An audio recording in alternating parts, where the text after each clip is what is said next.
Such a happy family. At a family birthday party for a 3-year-old girl in a diner, they appear just like any close-knit family. Well, except for the pale-faced father looking up at me, my husband. Let's take a photo of the three of you. Come on, smile. I cheerfully snapped away with my DSLR camera, capturing my husband's awkward smile. Little did he know what would unfold next. My name is Olivia Tyler. I'm 33 years old and work as a writer and photographer for the editorial department of a local town magazine. I met my husband, Michael, through a friend, and we've been married for 5 years now. His parents are still alive, and a few years ago, my retired father-in-law started farming in his hometown. My husband seems to have a bit of an aversion to his stern-faced father, who raised him quite strictly. As a result, he rarely visits his parents' home. However, my in-laws have always been kind to me, and I genuinely love both them and my husband's hometown. So, even though we live about an hour away from my in-laws, I often drive there alone to help with the farming. Because I got along well with our relatives as well and they've treated me affectionately. But there was one issue that weighed on us. We were struggling to have children. Although our relatives and in-laws never said anything about it, my age was a concern. I wanted to show my in-laws their grandchild's face as soon as possible. Unfortunately, Michael wasn't very cooperative when it came to having kids. His demanding job kept him busy, and over the past 3 years, he had more overtime and business trips, leaving home frequently. Despite the limited chances, I persisted in trying to get pregnant. It was one of those days. Hey, Michael. It seems we didn't succeed this time either. As I expressed my disappointment, my husband replied nonchalantly. I see. Michael, don't you want a baby? I do. Please, will you go with me to a fertility clinic for treatment? Michael kept his eyes on his cell phone without much interest. That's unnecessary. Besides, it's probably your fault anyway. Just handle the treatment on your own. His blunt words hit me like a ton of bricks, leaving me in shock. Yet, at that moment, I couldn't find the right words to respond. Over the weekend, Michael claimed he had to work, leaving me alone to visit my in-laws and help with their farming. As I worked in the fields, I noticed neighborhood kids playing happily nearby. Their laughter reminded me of my conversation with Michael, and tears welled up uncontrollably. Olivia, what's wrong? My father-in-law asked with his imposing figure, while my caring mother-in-law leaned in to check my face. I confessed honestly, burdened by the inability to conceive. Olivia, it's not your fault. As long as you and Michael live happily together, that's what matters. Despite his sturdy build and stern demeanor, my father-in-law's voice held kindness. My mother-in-law also wiped away my tears, reassuring me not to blame myself.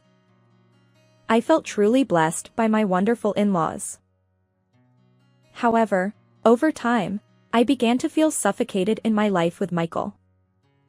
Even when he was at home, he was always engrossed in his cell phone, rarely initiating conversations with me unless he needed something. To make matters worse, he started delegating all matters related to his parents and extended family entirely to me. One day, I approached Michael, who returned home late, during dinner with a concern. There will be a large-scale family gathering at Uncle's house soon. Won't we go together? But Michael maintained his usual brusque demeanor. I can't go that day. I have work. But it's a family gathering. Since you don't help with the farming, can't you at least show up for such occasions? You're well liked by both relatives and my parents. You can handle it on your own, Can't you? But they're your parents and relatives, aren't they? Enough. I've left it to you, haven't I? Michael glared at me as he roughly placed his fork down. What's wrong with you? Can't have kids, and now you don't even want to deal with my family? Aren't you ashamed? But I just wanted us to go together. My voice was barely audible, but Michael, visibly irritated, began preparing to leave the house. Where are you going when you just got back? Going out to eat. You can handle that tasteless food of yours. Without looking back, Michael stormed out, leaving me alone, tears streaming down my face. From then on, the pain of being blamed for my infertility became unbearable. I wholeheartedly committed to fertility treatments. Since Michael adamantly refused to visit a fertility clinic, I pleaded with him to provide a sample for testing. Additionally, despite his habit of delegating household chores, he'd still find something to complain about. So, I strived to make our home a comfortable place for him, putting in every effort. One day, a package arrived at our home. I assumed it was something I had ordered online and opened it. To my surprise, inside was an unfamiliar, adorable doll meant for toddlers. It clearly wasn't mine. Had Michael bought this? Why would he need such a thing?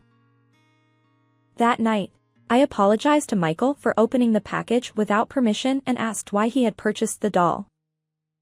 His eyes briefly shifted, and he replied, That's a gift for my boss's daughter. Really? I didn't know. Michael snapped. Well, it's her birthday soon. But seriously, why did you open it? I'm sorry. Without waiting for my apology, Michael stormed off, still holding the doll's box, leaving me silently watching him go. A few days later, something significant happened. I had been out on a work assignment, and my return was delayed. Since Michael was supposedly away on a business trip overnight, I decided to grab dinner at a nearby casual restaurant. As I sat alone, perusing the menu, I noticed the waitstaff carrying a birthday cake with candles to a table in the back. The joyful voices of children accompanied the scene. I couldn't help but wonder if I'd ever experienced such celebrations with my own child someday. Smiling at the thought, I turned to look at the family celebrating. There, a small girl of about 3 years old and her parents were celebrating a child's birthday party. To my shock, I did a double take.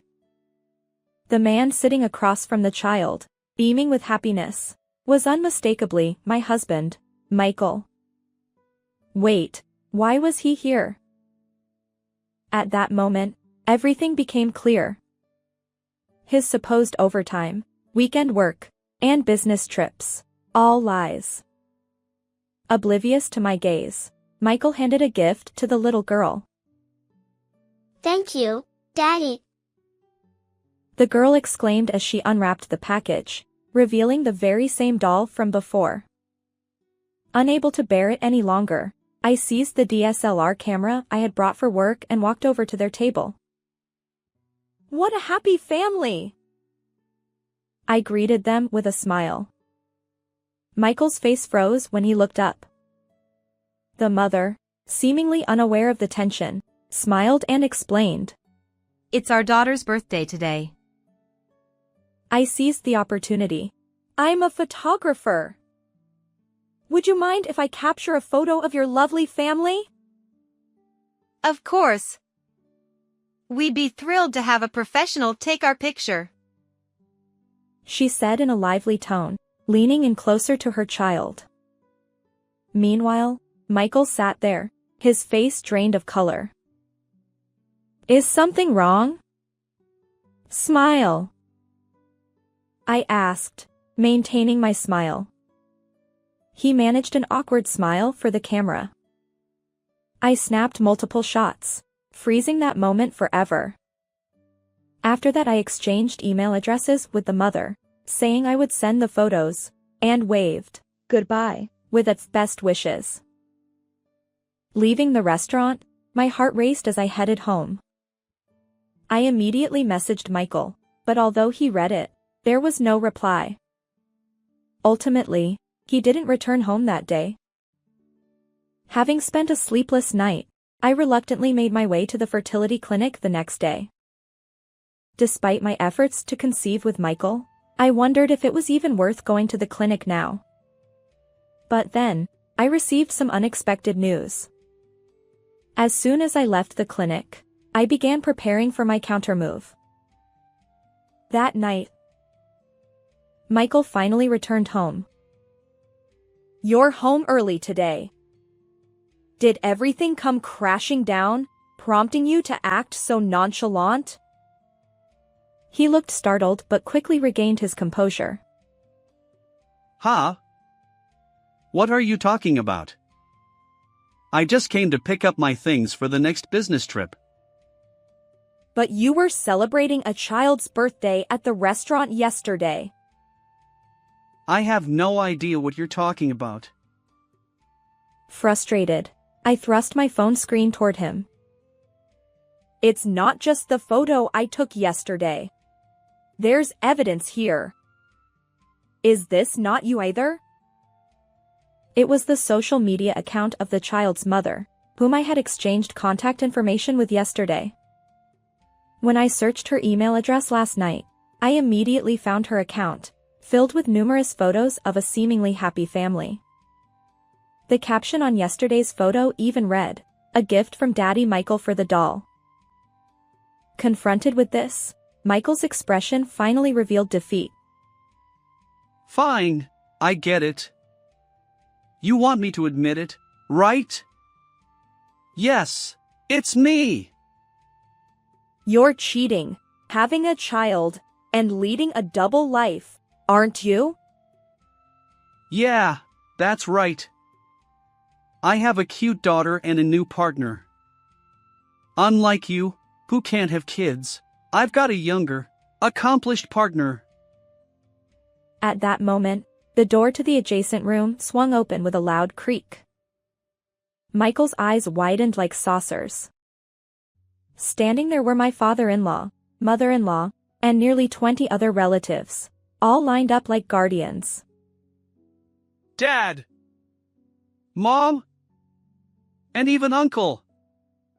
Why? As Michael stammered, my father-in-law stepped forward purposefully, executing a perfect judo throw that sent my husband crashing to the floor with a resounding thud. My father-in-law, a former police officer and judo master, had taken matters into his own hands. Ouch! What the hell, Dad? As Michael tried to get up, my mother-in-law delivered a powerful slap without saying a word. The remaining relatives, including myself, watched with cold, disapproving eyes. Olivia! Why are they here? With tear-filled eyes, my husband shouted, and I looked down at him calmly. I sent the birthday party photo to all our relatives, along with an explanation. This! He looked shocked but quickly turned defiantly toward my stern-faced in-laws, offering a humble apology.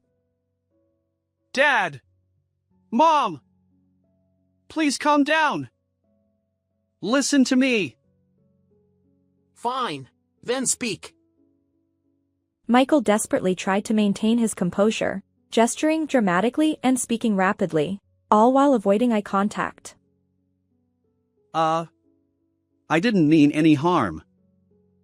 It just ended up like this. Everyone makes mistakes, right? As my husband stumbled over his words, my father-in-law's voice dropped. Is that all you have to say? Dad and Mom, think about it. Who needs a wife who can't even have children? She's oddly well liked by you guys, and I've been continuing this relationship because I hate paying alimony. Enough with your ridiculous excuses. Once again, my father-in-law grabbed Michael's collar, attempting a throw. My husband shouted, Hidden secret. You already have a grandchild. Aren't you happy? Why not get along with my new wife and daughter? In response, my father-in-law executed another throw, pinning Michael to the ground. Don't you dare say anything to Olivia. This idiot son of yours. Your pointless words aren't worth listening to. Michael lay on his back, grimacing and coughing. Then, my father-in-law applied a finishing move, locking him down. Dad! Stop it! It hurts! Struggling to break free, Michael wriggled under my father-in-law's weight. I stood there, blocking his escape. Look at this adorable daughter and your new wife. Can you say the same thing now? What? Curious, my husband looked at me, and I handed him the paper with the test results I received from the fertility clinic earlier that day. His face drained of color. Natural conception is extremely difficult. What's this? What does it mean? Absolutely genuine, Michael. According to the test results, your body is unable to conceive. That can't be true. Is the child really yours? I wonder. It seems like a DNA test is necessary. A heavy silence hung in the room as my in-laws and relatives regarded my husband with a mix of pity and disgust. Then, comparing the test results to my face, my husband suddenly clung to my legs. I was a fool to trust that woman. Olivia is the only one for me. Please, forgive me. What are you saying? I don't care about them anymore. Let's live together, just the two of us. At that moment, something snapped inside me, and I shouted at the top of my lungs. Enough with your smooth talk. We're getting a divorce. I'll be claiming $20,000 for alimony due to your infidelity. Don't say that. You're my wife. Don't play games. You despicable jerk. Never show your face to me again. My father-in-law grabbed my husband by the collar, dragging him toward the front door. My mother-in-law apologized repeatedly to me, while other relatives offered kind words of encouragement. Afterward, Michael and I divorced. Urged by my father-in-law, Michael promptly paid the alimony. Interestingly, the DNA test revealed that he wasn't the biological father of the child, leading to his breakup with the other woman. Furthermore, the woman, aware of Michael's marital status during their affair, was demanded compensation. Her parents, unaware of the situation, were furious. They covered the alimony payment and took the woman and the grandchild back to their rural home under supervision. I'm relieved that the innocent child will be in a stable environment. As for Michael, my father-in-law forced him to quit his job, and he returned to his hometown. Currently, he works laboriously at a construction company run by relatives. My in-laws assured me they'd straighten him out. They apologized repeatedly and even gave me a substantial sum as compensation. Live for your own happiness. My mother-in-law encouraged me. Now, I live alone, working diligently, and I won't forget the kindness of my supportive in-laws and relatives. How did you find this story? If you enjoyed it, consider subscribing to our channel. See you in the next video.